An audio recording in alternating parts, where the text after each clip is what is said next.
Hi there, my name is Patricia, and you are watching or listening to Neurodiversity 101 Mindset Shifts in the Workplace presentation. So you can either watch this or listen to it on audio, whatever is easier for you. Now, you'll be watching or listening to this because you would be coming to one of our workshops in the next few days. So you would either be attending our Building Neuroinclusive Foundations workshop or our Inclusive Leadership Advantage workshop. So I'm one of the facilitators of the workshop, and my name is Patricia Falchetta. And your other facilitator, when we all get together in person or online, will be Kate Diggle. So together we have created these workshops under the Neuroinclusive Advantage, and we really look forward to meeting you when you attend our workshops. So I'm just going to jump straight into it.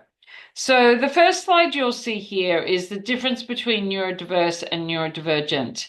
So people often come to Kate and I and they ask us, what is the difference between these two words and which of these two words should we be using if we're talking about an autistic person, for example, a person with ADHD.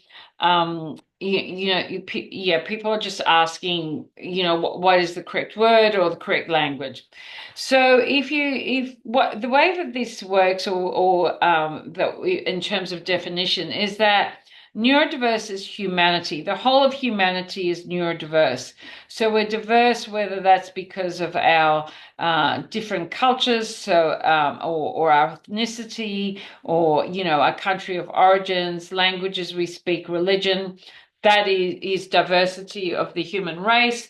Then also diversity is invisible and visible disabilities and the differences of humans. So absolutely in this neurodiverse group, autistic people can fit in that. People with a stutter can fit in that. Bipolar people can fit in that. Definitely neurotypical, atypical people sit in that. Diversity of humanity. People with ADHD can also sit in that definition of neurodiverse, voice hearer, or borderline personality disorder. So that is neurodiverse. It's the diversity of humanity.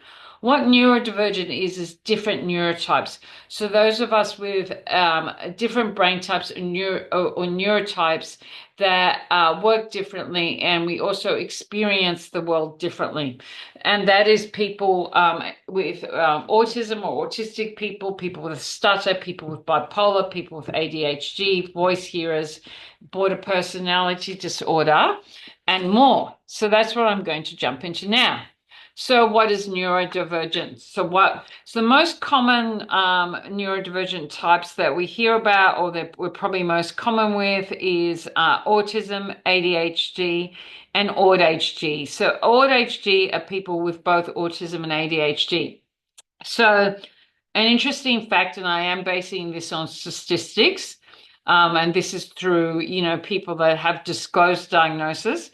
About 80% of people who are autistic are also ADHD, and also about 50 to 60% of people who are ADHD are also autistic. So that is where that term AUDHD comes from. It's for people who have both neurotypes. So as mentioned, these are the most common ones or the ones that we probably hear about the most. People are also starting to understand that, that dyslexia is also a neurodivergence or a different neurotype.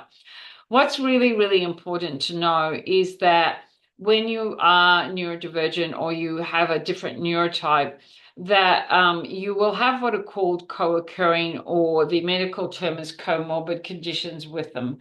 So, unfortunately, with being neurodivergent, anxiety and depression pretty much go hand in hand as a co-occurring or comorbid condition with having a differently wide brain. So, um, sorry. So as I was saying, anxiety and depression, kind of they go hand in hand with these different neurotypes. Now, there are several reasons why this is. One reason, I think, is because we know through medical testing and blood testing that people who are neurodivergent have high levels of cortisol running through their body at all time. Now, cortisol is our stress hormone. So that immediately really increases our propensity to have, mental health concerns such as anxiety or depression. Now, what also occurring in or comorbid conditions, but are also different neurotypes, are OCD, so that's obsessive compulsive disorder, ODD, which is oppositional defiance disorder, dyslexia, dysgraphia, dyscalculia, and pathological demand avoidance, which is also known as PDA. And pathological demand avoidance sits within the autism diagnosis. So it's a subset of the autistic criteria, if you like. So this next slide here, the neurodivergent iceberg, shows you what neurodiversity really is. So on that previous slide, I covered a few other different neurotypes or neurodiversity. But this slide really shows you the extent of what it means to have a different neurotype or to be neurodivergent. So epilepsy absolutely falls into this neurodivergent lens or diagnosis, if you like. Dyscalculia, which I've already mentioned. So language disorders, so issues with processing language and the way our brain processes and understands language and even the way we communicate. ODD, which I already mentioned, ADHD, OCD. BPD is borderline personality disorder, and that is another different neurotype and also fits into this into neurodiversity. Fetal alcohol syndrome is also now recognized as being part of the neurodivergent spectrum, if you like. Then learning disabilities as well, Tourette syndrome, dissociative disorders also fall into this, and acquired brain injury also fall into it as well. So people often think that neurodiversity or being neurodivergent, they typically tend to think most of the time about really principally about autism or ADHD. They tend to not understand that these are invisible disabilities and can make functioning in day-to-day life quite difficult. So sometimes people think that it means ignoring real disabilities, as in physical disabilities or visible disabilities that you can see, because these are invisible. People think all neurodivergent are the same, people are the same, which is not true, that there might not be any need for support, or that the term neurodiversity only fits into what some people call high functioning individuals. So a really important or really interesting fact to know about those of us who are different neurotypes and have neurodivergent brains is about the amygdala. So the amygdala is the oldest part of our brain, and as you can see on this slide here, it sits at the base of our brain. So the back of our brain is where the amygdala sits. Now, the amygdala is the part of our brain that throws us into fight, flight, or freeze.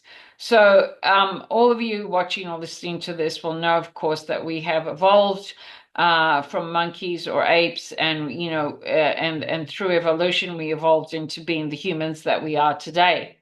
Now, and so the amygdala is called the reptilian part of our brain because it exists from when we were apes or monkeys. So so it's our threat response. Now, what's really interesting, again, we know this through brain or medical studies, is that the amygdala in all neurodivergent brain types is enlarged. Sometimes it's up to 20% enlarged. What that means by having an enlarged amygdala is that we go into fight, flight, or freeze a lot quicker. So that sensory response of going into that, like responding to a threat or into that protection mechanism is a lot quicker for a neurodivergent person than a neurotype who might be what's considered neurotypical or atypical.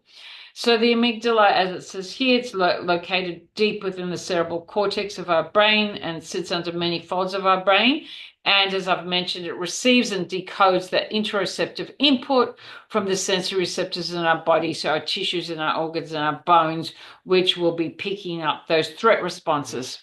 Now, as you can see here on this slide, I've talked about how it decodes interoceptive input. So another really important fact to know about neurodivergent people and these different neurotypes is that there is a sensory system in our body which is called our interoceptive system. And with all neurodivergent people, our interoceptive systems are affected. So all of you listening or watching this will know that we have the 5 sensory systems in our body. So we have sight, taste, touch, smell, and hearing, right? But we also have another 3 sensory systems. So our body actually has 8 sensory systems. So one of those is the proprioceptive system. So the proprioceptive system is our sense of balance. Is not our sense of balance. It's our spatial awareness. So our proprioceptive system is our awareness of our physical bodies, physical proximity to objects and to people. So with a lot of neurodivergent people, their proprioceptive system is affected, and sometimes that means that neurodivergent people might bump into objects, might because they have difficulty perceiving the distance between themselves and an object, or that if they're walking beside somebody, they might bump into that person. They might also, if you're walking with them, they might randomly walk into an object, and that's because their proprioceptive system is affected. The other system that I mentioned is our vestibular system, and that is our sense of balance. Our vestibular system is our inner ear. So that is what affects our balance. And for a lot of neurodivergent people, their vestibular system is affected as well. But what I'm focusing on here today is our interoceptive system, because this also connects back to what I was telling you before about the amygdala. So the interoceptive system is the inner sense of our body, if you like. It's how we know what is happening inside our bodies and how we feel inside our bodies. Okay, so this is critical, because this effect, it really does have an effect on neurodivergent people in the workplace. So it affects self-awareness. It affects our ability to be able to problem solve. It affects perspective taking. It affects social understanding, flexibility of thought, intuition, and emotional recognition and regulation. So as you can see here on this slide, it affects emotions such as happiness, sadness, anger, embarrassment, worry, or fear. That self-awareness, which I've already mentioned, so affects things like intuition, or what you might call your gut feeling, perspective taking, social understanding, problem solving. So it means that it does make it difficult for us to read sometimes responses, read and recognize facial expressions, but also it does affect hunger, satiation, noise, and nausea, and also affects our ability to pick up when we're thirsty, when we're hungry, when we're tired. Also can affect bathroom needs, so that the fact that, like, just registering that we need to go to the toilet, and also does affect body temperature and sensations such as itching or tickling, and also can affect joint and muscle pain. Some neurodivergent people have very high pain thresholds, some neurodivergent people have very low pain thresholds, and also does affect muscle tension and cramping. Now, the reason why I'm mentioning this is that some of you listening to this today might know that a lot of neurodivergent people might sometimes hyper-focus on a task. Now, what can happen if you're hyper-focusing on a task and your interoceptive system is ineffective and isn't working properly? You won't pick up that you haven't stopped to eat, that you haven't stopped to maybe go to the toilet, or you haven't stopped to have a drink. So then you become dysregulated because you haven't had something to drink, had something to eat, or maybe just stopped and gone to the bathroom. And then when you're interrupted, when you hyper-focus, you might come out of that and you might be dysregulated, and you might have, like, sometimes react, quite aggressively if a person comes and disturbs you when you're in that hyper focus, but it sometimes can be because you might not have eaten, gone to the toilet, or given yourselves those breaks that you need because of this interoceptive system being affected. So, and then what this then flows into is understanding potential triggers to sensory overload in the workplace and the other sensory systems in a neurodivergent person's body. So the too loud here on this slide, the too loud represents that some people who are neurodivergent have what's called auditory processing disorder. Now, what auditory processing means is sensitivity to sounds. So some people who have auditory processing disorder will have, like, for example, some sounds or noises will cause them excruciating pain. So, for example, a balloon popping, a champagne cork popping, fireworks, alarms, fire alarms, even some people's voices and tones of voices can cause them discomfort or excruciating pain. And what also is really interesting is this also falls into like equipment and electrical equipment around the office. So, for example, fluorescent lights give off a buzz or a low hum. A lot of neurodivergent people can hear that buzz or that hum from the fluorescent light.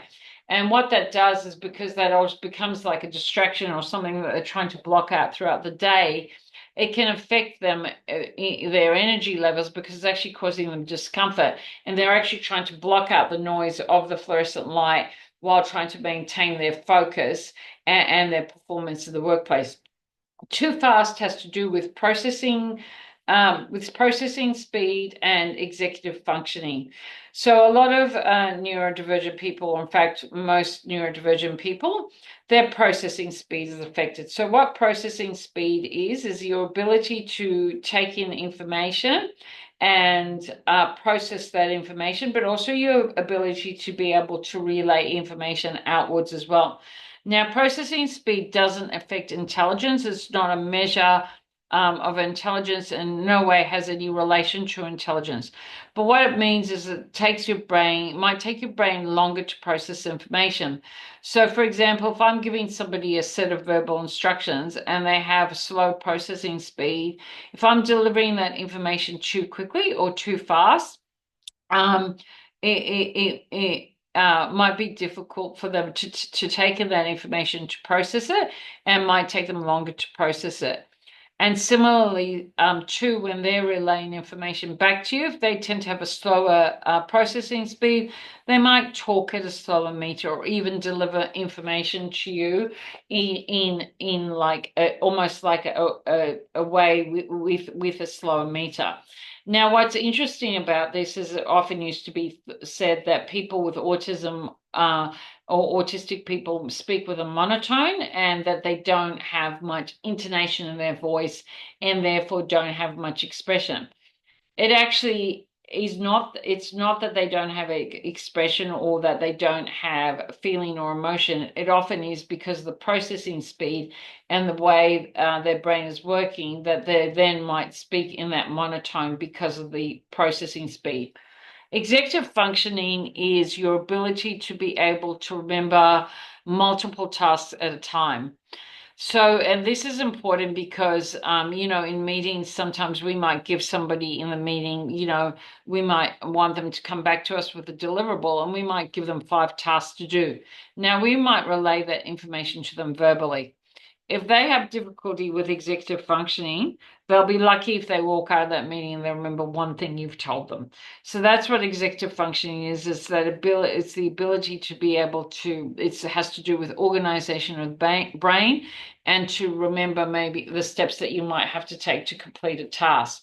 So in that situation, if somebody does have difficulty with executive functioning, it's a good idea to look at other ways of communicating with them, or, just even checking in with them after the meeting, make sure that they know the steps that they have to take, so that there's not that misunderstanding that they haven't given you that deliverable. But if they don't feel safe to disclose to you that they are neurodivergent, that they have issues with executive functioning, even though they might walk out of that meeting and not be able to remember, the 5 or 6 steps they have to take, they might not necessarily communicate this with you. So it's just knowing the executive functioning and the processing speed issues. Too tight has to do with textures and textures in workplaces, and also textures with clothing and things. So a lot of some neurodivergent people have issues with textures, maybe certain clothing, or even just looking at chairs, sitting on different types of surfaces and things like that, and also can have sensitivity to light touch that can really affect their nervous system and send their nervous system into overload.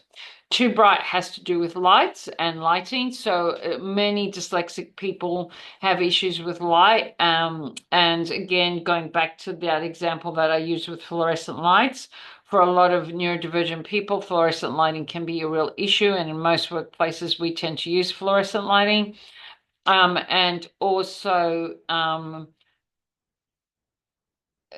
sorry, and also, I've mentioned people with dyslexia, light is a real issue, but also for people with ADHD, light is a real issue too. So just to be aware that really bright light, and particularly, fluorescent lighting, can be an issue, and also for some neurodivergent people, it does cause them to have migraines, so therefore will affect their energy performance, their productivity, and their energy levels within the workplace. So if a person is asking to be sat next to natural lighting, or or next to a window, or to maybe have the lighting in a room dim, this could be why.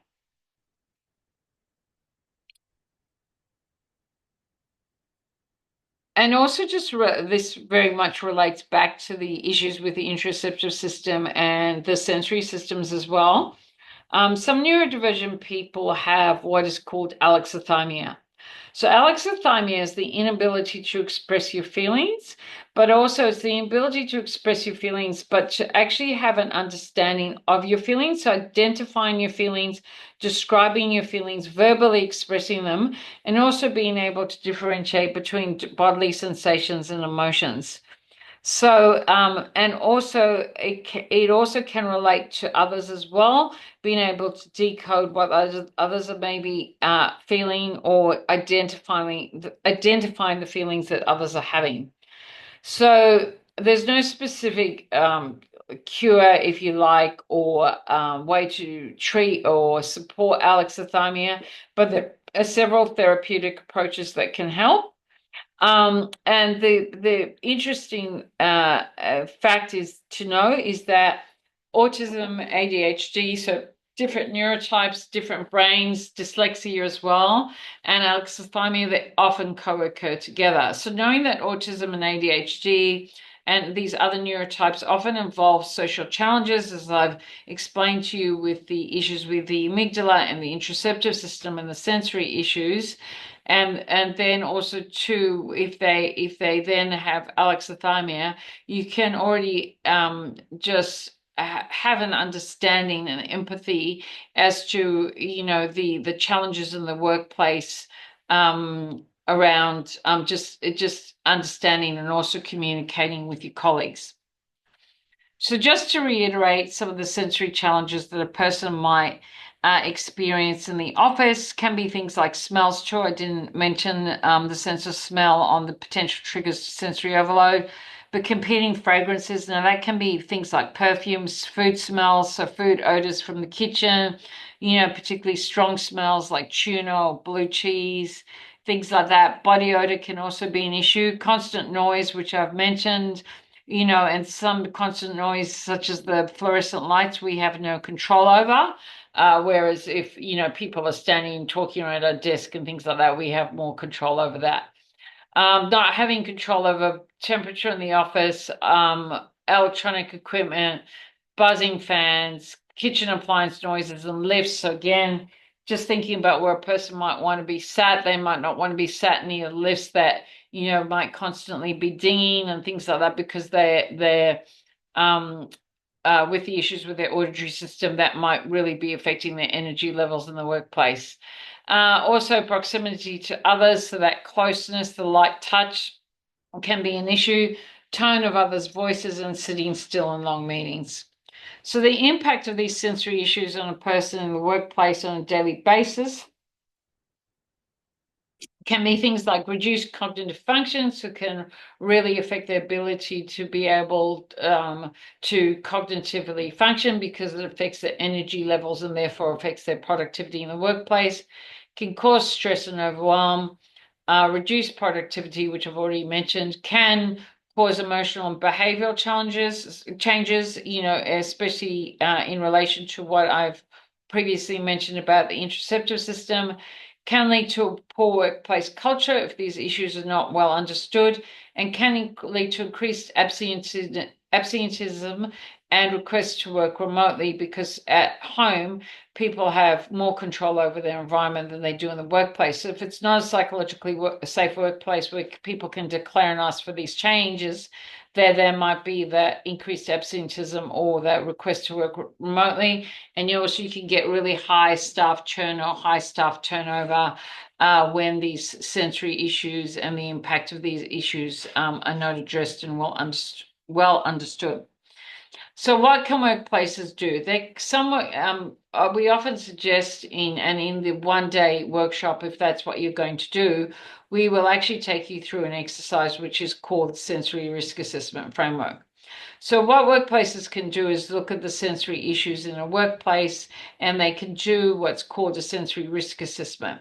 And what they can do is have this as part of their onboarding process. And what this does is it effectively supports individuals with sensory sensitivities, can initiate the conversation between the individual and the manager without having to disclose that you have a diagnosis.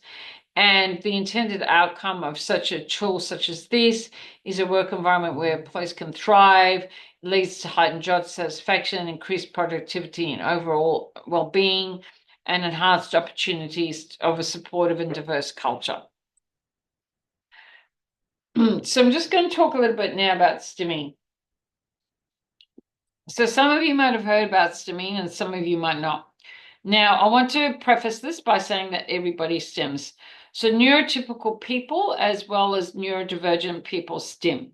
Because what stimming is what we do to calm our nervous system. So that's why we stim. So that's why everybody does it, because at times everyone's nervous system gets heightened or gets stressed.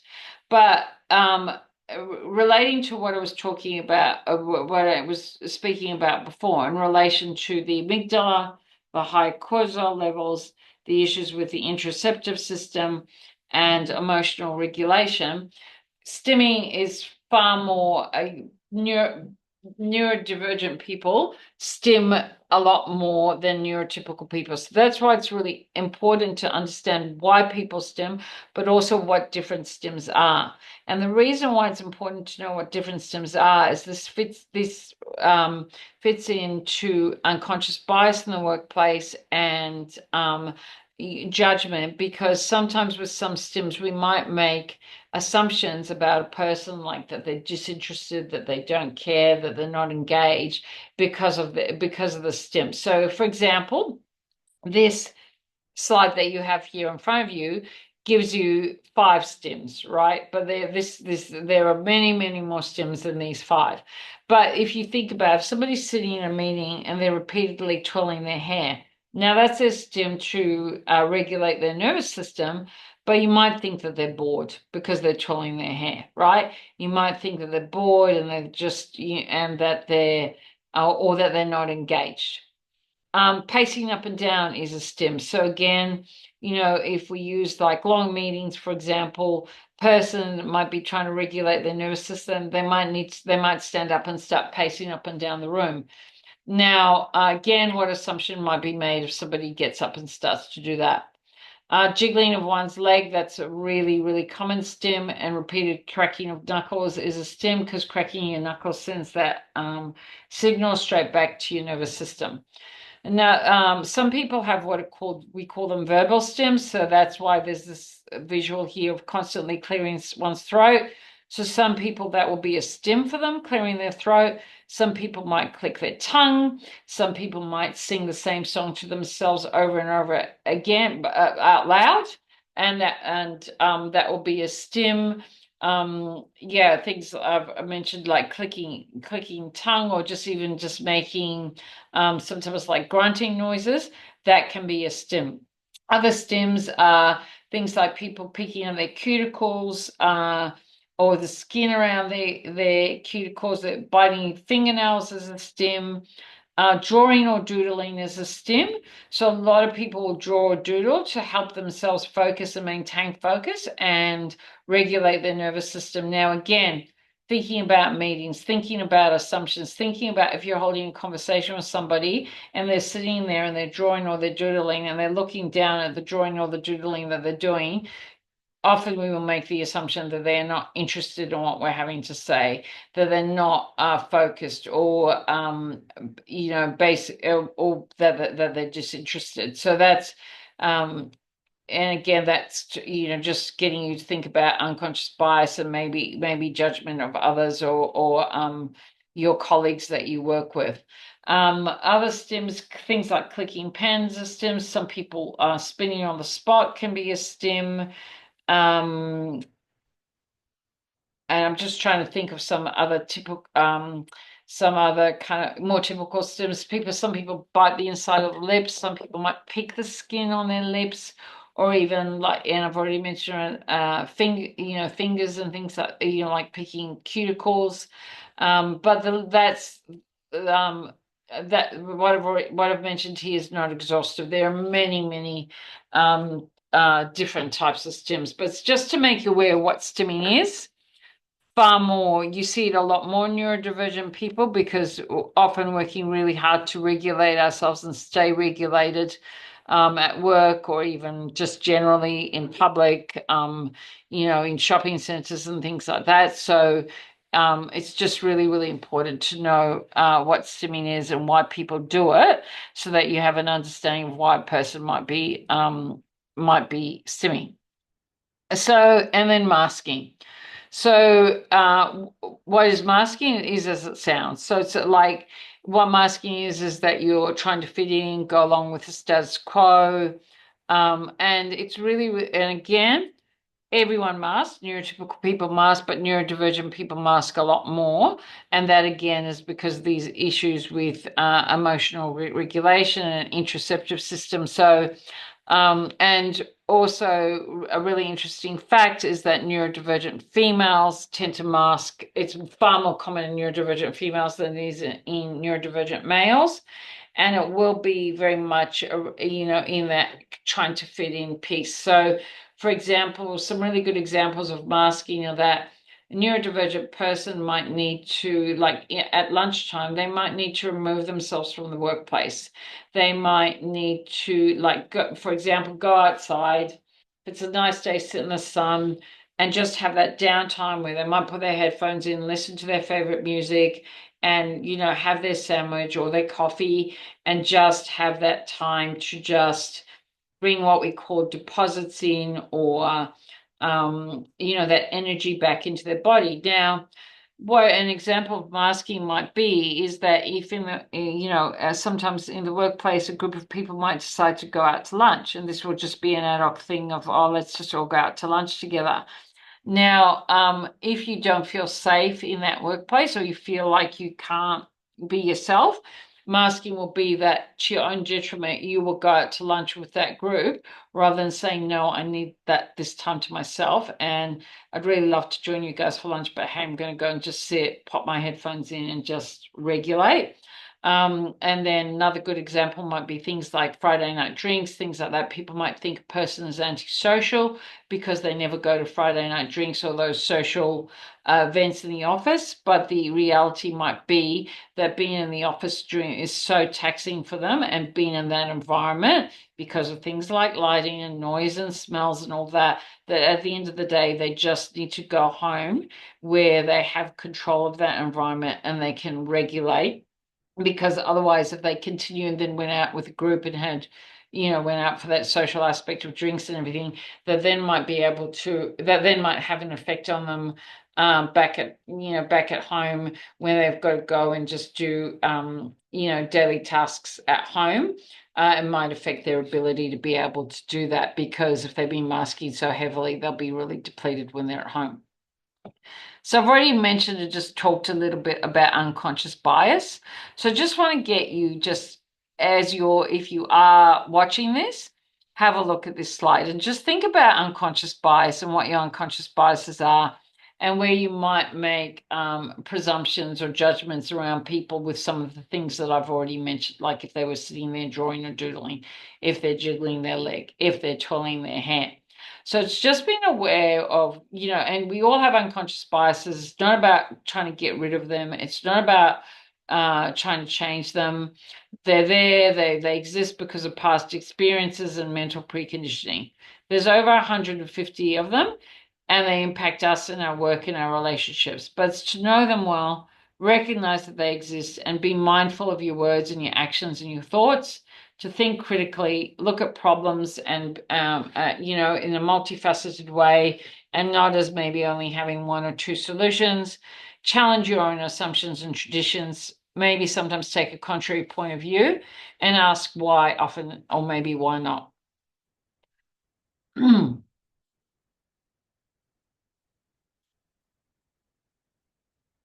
So just moving on from that and just talking a little bit about the neurodivergent brain and task initiation and task paralysis. Now, we do cover this in our one-day workshops, and we talk about communication a lot as well. But it's just getting to you to understand how the neurodivergent brain works. So where I was talking to you before about the issues around in how we might feel overwhelmed. Now, and the effect on our energy levels. Now, what's really important about this too is I often say too, in relation to feeling overwhelmed, sometimes a person might be walking into the office in the morning and they might already be overwhelmed, because you don't know what has happened to them, or what a person's morning might look like before they come into work, or even if you're in a remote workplace, where you all are working remotely and you're dispersed, you probably, in some ways even more than you don't know what a person's home life is like. So if a person has neurodivergent children, sometimes getting those kids to school, like often school refusal is an issue. There's a lot of anxiety and stress around going to school. That can be a real effort for parents getting their neurodivergent child to school. They could be a carer of a chronically, a chronically ill, parent who's really unwell, or if they have a child or a partner with a disability, they might be in a caring role and might have, just to have to perform some of those caring duties which might be quite taxing before they come to work in the morning. Sorry, I've just noticed this reminder has come up. Yeah, so sorry. So yeah, and then also too, if you're a victim of domestic violence, if they're living in domestic violence situation, they might be all the things that might be contributing to them feeling overwhelmed. So what happens with the neurodivergent brain when it gets overwhelmed and feels stressed, and there might be multiple demands or multiple factors coming to them, is that what happens is that when the neurodivergent brain gets into this overwhelmed state, it goes into chronic procrastination. Now, what chronic procrastination is, remember the flight, fight, or freeze? The brain has gone into freeze. So that's what chronic procrastination is. The amygdala's kicked in. They've seen it. The brain's gone, oh, there's a threat here. I have to protect my nervous system. I have to protect my organs, my tissues, my bones, everything that was on that slide. I've got to shut down. That's chronic procrastination. But it will present as procrastination, but that's what's happening, is that freeze state. Now, what happens when we're in this freeze state or in this chronic procrastination state is that we can also struggle to communicate. We can remember what I mentioned about processing speed and executive functioning. We can actually then struggle to get the words out, to communicate was happening and that we've gone into this chronic procrastination state, because effectively not only has our nervous system shut down, sometimes our brain has shut down as well. So then what does that look like? That looks like task paralysis. It looks like task avoidance. It looks like um, um, that maybe a person is disinterested, or that they don't they can't see the urgency of the task. But what happens is we go into that task paralysis state where we can't initiate to move forward, and we don't know what the next best thing is to do. So that's what it looks like when we're in that chronic procrastination state. Now, so this is just a slide that just shows you how the neurodivergent brain might experience task paralysis. So I might experience task paralysis, that difficulty, as I mentioned before, staying organized with multiple projects. Time management or time blindness is really is an issue with neurodivergent people. We know that, we see that all the time. If I use myself as an example, I always underestimate how long it's going to take me to do a task. I never allow enough time to do a task, and that's because I have ADHD and I have issues with time blindness, or just that perception of time. And there are a lot of studies now being done into that, because they're starting to recognize that people with ADHD actually perceive time differently. So then also there might be that difficulty with processing verbal instructions, which I've already explained. And then it's about providing the right tools to assist with task paralysis.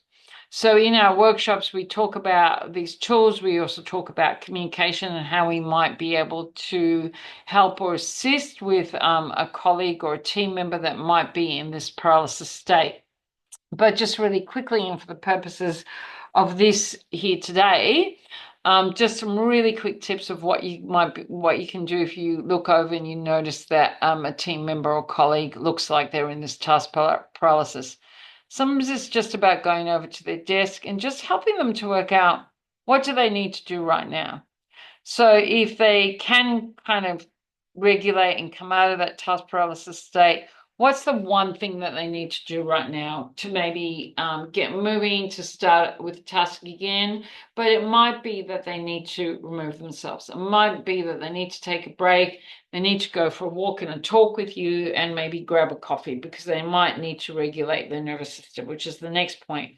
What can I do to regulate my nervous system? So some workplaces now have sensory rooms or sensory areas where you can go and you can use some of the tools in that sensory room to be able to regulate your nervous system. It might be that you need to remove yourself from the office. It might be that even you might just need, like literally might be that you need to just go to the bathroom, wash your face, put some cold water on your face. Sometimes just that feedback of the cold water can help you just to calm down, because sometimes it's just about that awareness of where you are and where you're at. Then helping them to work out, what part of this can I do right now? Now that might be if there's a critical deadline and it looks like they're not going to meet that deadline, maybe they have to delegate. Or maybe sometimes sometimes if they just get started on that one thing, like that one thing, that part of it that they can do right now, that will be enough to get to then help that person to then get going, and then they're okay and they can complete the task.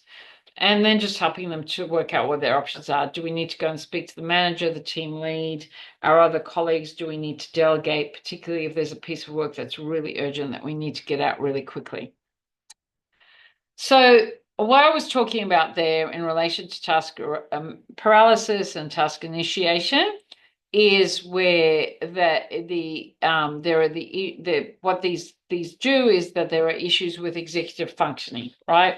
So what this is that it is what we call executive dysfunction, and it can look like laziness, especially when in that task paralysis state. Because the reason why it can look like laziness, for example, sometimes procrastination can look like a person going on and they might have a task that they need to complete, and there's this deadline, and they go on and they start checking the emails. Now you'll be looking over them and thinking, we have to have this thing out by 5 o'clock today. Y is X, going through their emails. Sometimes when you're in a task paralysis state or that chronic procrastination, emails are easy, they're quick, you can get through them quickly. So it can look like the person is distracted, right? It can look like they're careless or impatient or indifferent because you see them doing these other tasks instead of doing the task that you think needs to be done. But then also too, we might make, and again, the unconscious bias, we might think they're inconsiderate, they're irresponsible, they're disorganized, they're careless, they're inconsistent. But what's really going on is they could be over or understimulated. It can be one or the other. They could be overwhelmed. They could be scared of failure. So perfectionist trait and fear of failure tends to be a real issue with neurodivergent people. They could be exhausted. They could be burnt out. Could be time blindness. They might have difficulty transitioning from one task to another. They might have difficulty switching between tasks. Can also be self-doubt, could also be memory challenges associated with executive functioning and processing issues. So I've just talked to you about some of the challenges that neurodivergent people might experience in the workplace. So it's really important for me to talk about the strengths of being neurodivergent or having a different neurotype or neurodivergent brain. Because neurodivergent people bring many different strengths to the workplace and they really are an asset within teams. So as long as they're well supported, they feel psychologically safe and they can disclose and there's good communication and they will excel. They will often be your best team members. So this visual here shows what people typically might think being strengths are. They might think it's book smart or like a savant like Rain Man or something like that, creativity, craftiness. But as you can see here, strengths neurodivergent people have are many more than that. They have great empathy, often have really good analytical skills. So that ability to be able to look at a problem and look at it from different angles. They will often come up with solutions or ideas or steps that you might not have even thought of. So, but often will come up with like out of the box thinking solutions that you may have not have thought of with this particular problem. They possess great attention to detail, highly aware. They tend to be very accepting of others and accepting of difference, have high emotional intelligence, are kind, are resilient, and humorous. Often will have special talents, so the ability to hyperfocus or even special talents around particular tasks. Now, what damage control here is on this slide is a lot of neurodivergent people, particularly people with ADHD, often really good in first responder type roles. So your fireys, working in ICU in hospitals, being a paramedic, being police. So often like really good in those first responder type roles because they're very, very good at thinking fast in crisis and thinking critically in crisis. They do possess strong morals. Often with a lot of neurodivergent people, they won't actually like take sick days, for example, unless they are truly unwell.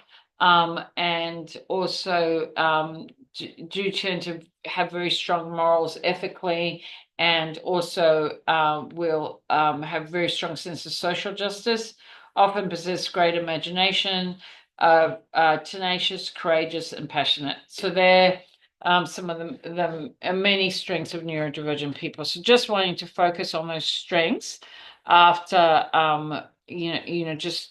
just talking about the challenges that we sometimes face in workplaces. So just finishing up now, just because this is also just a precursor to the training that you're going to be doing, just to get you to have a bit of an understanding about psychological safety, because a lot of people think they understand what psychological safety is in the workplace, but we often find that they don't. So there are 4 stages of psychological safety, and each of these stages that you can see here on the slide highlights a unique human need that exists across different demographics, geographics, and psychographics. So as a team to work to build psychological safety, we really need to look at these 4 stages, because what these 4 stages do is they build the foundation of a strong, deliberate, and healthy culture. So the first one is inclusion safety. And this is the first stage, if you like. So it's the bottom rung of having a psychologically safe workplace. So inclusion safety is where everyone feels a sense of belonging in the workplace, and they feel they're included in the groups. There are like cliques or little nuances within the workplace. And that is inclusion safety exists throughout all levels of the organization. So if you think of a hierarchical organization, that inclusion safety is really important. Learner safety is about feeling comfortable admitting mistakes, asking questions, and seeking help. So that is your learner safety, so that you feel that you are in a workplace where you can learn, because you can admit your mistakes, and you are supported to learn from your mistakes rather than being chastised for your mistakes. And contributor safety is where it involves feeling that your opinions are valued and your ideas are welcomed and considered. So with contributing safety, what this is where individuals feel free to express their thoughts and viewpoints with confidence, and they feel safe, contributing those ideas. So what that means is it doesn't matter where they sit in the organization, whether they're, like an entry level person in the workplace, right up through to, your leaders and your managers, that everybody can contribute and everybody's ideas are welcomed and listened to and considered. Challenger safety is about feeling free to voice and challenge the status quo without fearing retribution. So what that means is that you can challenge from the bottom up and the top down, so that employees, who might be at that entry level, if they that they feel safe contributing ideas to change, or where they can see where that maybe improvements perhaps could be made in the workplace, or just looking at the way, changing the way that we do things in the workplace. So this slide really just reiterates what I've just said, that in a psychological safe workplace, it's a workplace where people feel free to experiment, they can take risks, share ideas, there's more innovation and better decisions, people feel like they can admit mistakes and they can learn from those mistakes, and that they feel safe to express themselves without fear, judgment, reprisal. They're more likely to share their thoughts, ideas, and concerns, and this leads to increased collaboration, innovation, and problem solving, and therefore leads to a truly innovative workforce with different ideas, and promotes that out-of-the-box thinking, which engenders out-of-the-box solutions. And then what happens in psychologically safe workplaces is where, because people feel safe, you get those out-of-the-box solutions, and then what happens is your stakeholders, whether external or internal, benefit from that, because they're encouraged to invest in your team or your workplace because they're seeing these innovative and creative ideas. So I really like this slide here because it really shows and explains well the importance of psychological safety. So just like we know with Maslow's hierarchy of needs, we know that base level physiological is really, really important for us to get to that top pinnacle of self-actualization. So what I say is that if there's a psychologically safe workplace, what this does is it allows for inclusion. So then when we allow for inclusion, and we allow for difference of opinion, different ways of expressing ourselves, different communication needs, and all the things that we've looked at here in this presentation, is that what that does is it allows or creates for real diversity. So therefore, we really are welcoming diversity and difference. We're welcoming different neurotypes, different ways of communicating, different ethnicity, culture, the whole of that neurodiversity of the human race into our workplace. So what this then does is it facilitates peak performance, because we get in workplaces or environments where people are performing at their peak. So just going into communication and better language, because we do talk a little bit about this too in the workshops, is just thinking about the language that you're using as well. So, I shared the slide before around what people typically think neurodiversity is and what it actually is. And just thinking about ableist language and communication. And again, unconscious bias and judgment as well. And that really understanding what inclusion is, because inclusion is the hard stuff. It's the tough stuff, right?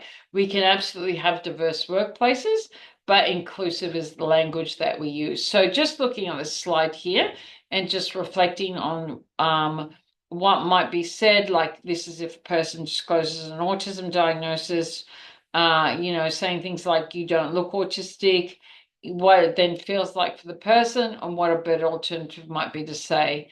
Again, something like if a person discloses again, but you're nothing like my autistic nephew, what that might make the person feel and what might be a better reaction. With light, because I've spoken about those issues with dyslexia and ADHD, to not be, gaslighting a person and saying it's not this bright in here, but really to talk with them and to see what compromises we can come to. And this one of we all have a little bit of ADHD, don't we? Or sometimes we hear we're all a little bit OCD, aren't we? Or someone's a bit spectrumy, you know, just really to be thinking about that language that we're using, and to just not be uh, not making a person feel invalidated, because having a diagnosis of ADHD or OCD, obsessive compulsive disorder, for example, they're serious conditions, and it can be quite invalidating for a person when we have responses like that. So again, with that, everyone is a little bit autistic. It's this thing of just, it's again that invalidation for the person. It's chastising, and it's really just thinking about the language that we're using with our colleagues and in workplaces, and that we don't want to be invalidating the way others feel. So I'm just going to just share with you really quickly too, because this is a really important fact. So there's a really strong correlation or relationship between being neurodivergent and being part of or identifying as LGBTQI++. So the reason why I'm bringing this into this today is also, again, a conscious bias, judgment, understanding of others, diversity, inclusion, and difference. So there's a lot of evidence that suggests that neurodivergent people are far more likely to be gender diverse or identify as lesbian, gay, queer, or asexual themselves compared to neurotypical people. So there are research studies that have found that people who are autistic are more likely than non-autistic people to have diverse gender identity and sexual orientation. So research undertaken in 2020 at the University of Cambridge in the UK found that autistic people are 3 to 6 times more likely not to identify with the sex they were assigned to at birth. And there was an Australian study that found that 22.5% of transgender adolescents were also autistic, compared to 2.5% of the rest of the Australian population. But the research estimates that this is actually closer to 25% of gender diverse people, that they might also be autistic as well. So just finishing up with intersectionality and just explaining what intersectionality is. And we do an exercise on this in our workshops as well. But intersectionality is the multiple identities of a person. So the multiple identities of a person that's standing in front of you. So and what can come into those intersectional identities is things such as sexual identity, race, religion, disability, class, trauma, whether they have a diagnosis of trauma, or they have PTSD or complex PTSD, their relational status, and their gender.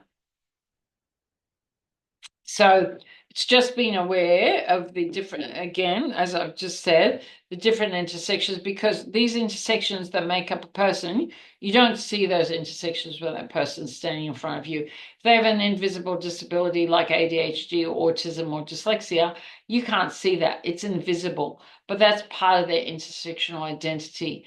If they have a diagnosis of complex PTSD, again, you can't see that. That doesn't come up, it doesn't come straight to the fore when you meet them.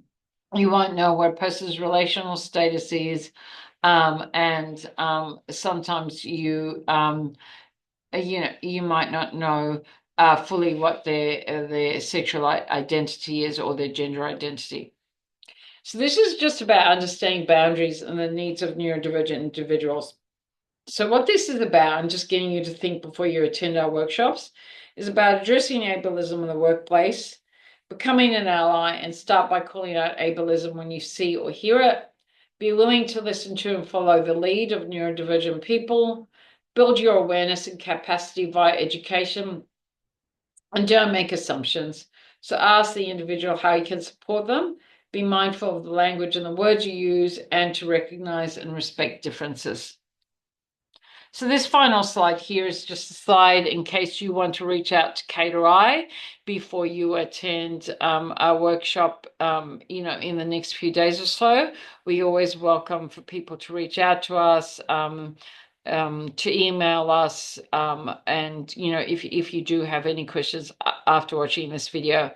And then, of course, we will see you, and really look forward to meeting you in the workshop when we run that for you really soon. So thank you very much, and we will see you soon.